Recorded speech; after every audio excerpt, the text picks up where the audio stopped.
Kisruh yang terjadi antara Mayang dan Tan Skincare kian memanas.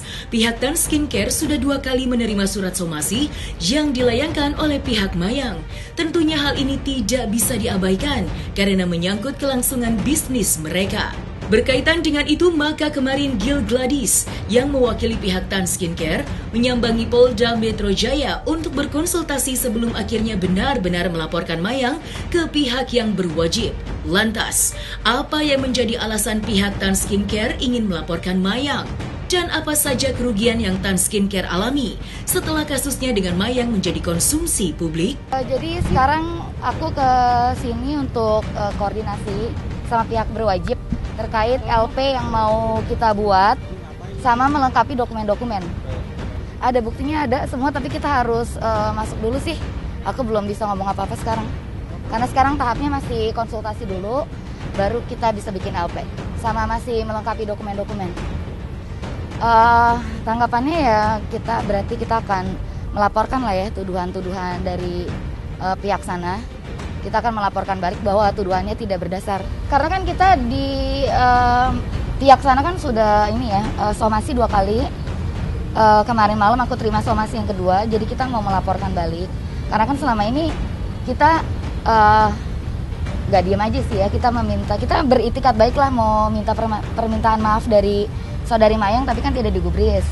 Jadinya kita malah disomasi, jadi sekarang kita melapor kalau pertama tuduhan-tuduhan terhadap kita tidak berdasar, lalu juga ada penyebaran informasi yang tidak bisa dipertanggungjawabkan. Betul. Ada yang lain? Betul, terlapornya saudari Mayang. Lebih ke imaterial ya, karena kan kita jadi kehilangan potensial customer. Jadi banyak tuh DM yang masuk ke IG saya pribadi, ke Instagramnya Tanskin, ke marketplace, bertanya-tanya benarkah ini produknya bikin breakout. Terus sales kita juga turun. Terus juga IG-nya Tanskin sempat kena shadow ban, jadi kita tidak bisa melakukan promosi lewat Instagram selama beberapa hari. Tapi yang paling banyak sih DM hujatan ya kepada Tanskin dan kepada saya langsung. Tapi yang paling banyak sih DM hujatan ya kepada Tanskin dan kepada saya langsung. Masalah antara pihak Mayang dan Tan Skincare seperti dijelaskan oleh pengacara Mayang, Farhad Abbas, bermula dari curhatan Mayang di media sosial miliknya. Setelah menggunakan produk Tan Skincare, Mayang merasa dirugikan setelah memakai produk yang dibelinya itu secara online. Dalam hal ini, Mayang hanya memposisikan dirinya sebagai pengguna biasa dan memiliki hak untuk mereview apa yang dia gunakan. Namun di sisi lain, pihak Tan Skincare juga merasa dirugikan karena tidak merasa menjadikan Mayang sebagai brand ambassador dari produknya yang bisa mereview produk yang mereka buat. Sehingga pihak Tan Skincare merasa apa yang Mayang lakukan sudah mencemarkan nama baik produk Tan Skincare. Oleh karena itu, curhatan di media sosial yang dilakukan oleh Mayang semata-mata jangan sampai terulang dan jangan sampai mengakibatkan orang-orang yang tidak tahu produk itu main pasang produk aja tanpa konsultasi dokter dan lain sebagainya. Nah, kemudian akan mengakibatkan kerugian fisik. Oleh karena itu, Mayang merasa tidak pernah menyebutkan nama produknya itu, ya nggak pernah menyebutkannya. Tiba-tiba ada juga produk yang menyatakan bahwa atau menanggapi hal tersebut yang sudah kita lihat yang akan kita somasi ini. Nah, kemudian mereka mengeluarkan data-data pembelian, data-data pengiriman yang kita anggap data-data pribadi dari Pak Mayang, yang dimana kita mengatakan itu merupakan satu perbuatan yang dianggap melanggar Undang-Undang ITE juga gitu. Oleh karena itu kita memberi waktu kepada mereka untuk melakukan permohonan maaf kepada Mayang agar direhabilitasi kembali nama Mayang yang ada kaitannya dan jangan menyinggung persoalan dengan Mayang maupun keluarga Pak Dodi Sudrajat. Saya nggak kenal sama Mayang.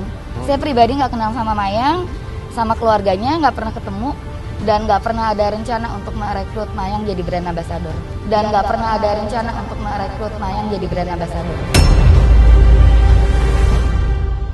Karena aku ngelihat reviewnya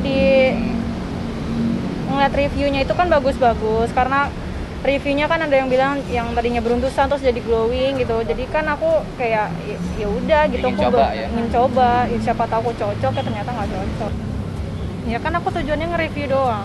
Aku nge-review nggak ada tujuan untuk menjelekkan nama produk skincare tersebut. Dan itu ya review aku murni, nggak ada niatan apa-apa. Karena aku udah ngerasain sekali pakai langsung merah, jadi aku sekali pakai.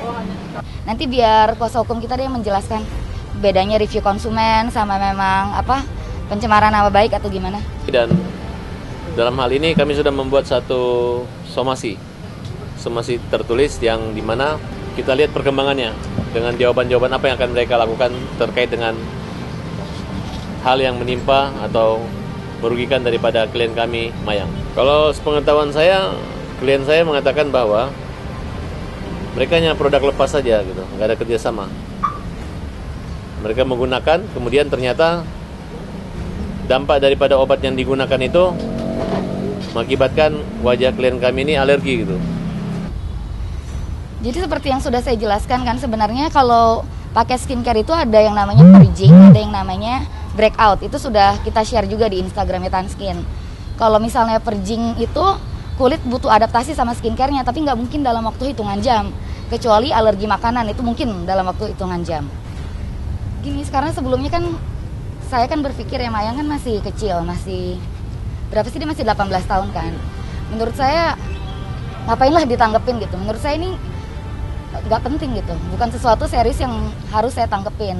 Jadi waktu somasinya datang, yang pertama juga saya cuma klarifikasi aja ke media.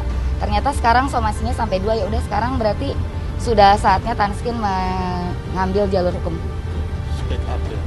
Ya, speak up kan udah. Saya tadinya mau Mayang itikat baik lah ya dari dia, minta maaf aja cukup kok gitu, kita nggak mau memperpanjang lah Mas. Ngapain sih kita memperbanyak masalah sama anak yang masih 18 tahun gitu. Saya berusaha lebih bijaksana lah sebagai pihak yang lebih dewasa. Tapi kan ternyata somasinya juga nggak berhenti. Jadi setelah diskusi dengan tim internal juga sepertinya sekarang memang sudah saatnya mengambil tindakan hukum.